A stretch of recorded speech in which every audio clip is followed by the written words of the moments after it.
I remember leaving the Nightcat in Melbourne early last year feeling like I'd witnessed something really special. Irreverent post-punk rockers, Yard Act had just finished a terrifyingly excellent sideshow, and I remember remarking to Paul, who came with me, I don't think we will ever get to see them in a club again. They're going to be huge. This was based on the firm fact that the Leeds four-piece is just really, really good. Their debut album, The Overload, was one of my favourites of 2022, and to say my hopes were high for their follow-up would be an understatement. Any expectations I had, however, of a rollicking, hook-laden meta-commentary on generational pressures and stagnant late-stage capitalism were exceeded in the extreme on Where's My Utopia. The second album from vocalist James Smith, bass player Ryan Needham, guitarist Sam Shipstone, and drummer Jay Russell is an absolutely cracking record, and so far my clear favourite of the year. Early highlight We Make Hits states the premise bluntly, and there was one singular ambition we had that most musicians of our ilk aren't willing to admit, and it was to this mantra we would commit. We make hits, Smith says in his inimitable West Yorkshire infused sing talk. Smith's lyrics are a little less overtly politically charged throughout than on their debut, but his clever deconstruction of millennial malaise strikes a chord with this 30-something reviewer. Formative childhood events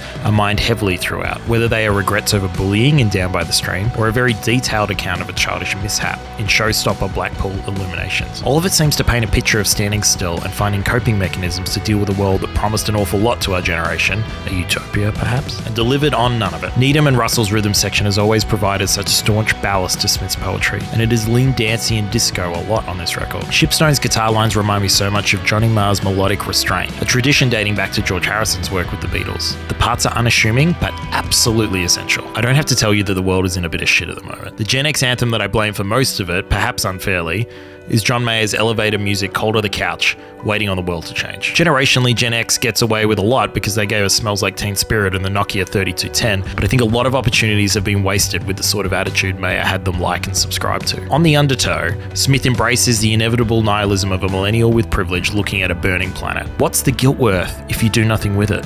The guilt's worth nothing, but for the first time in ages, I feel safe in the knowledge we're all going to be demolished. I think it was always going to take a British band to point out what happens when you fall from the top. It just doesn't normally sound this fun.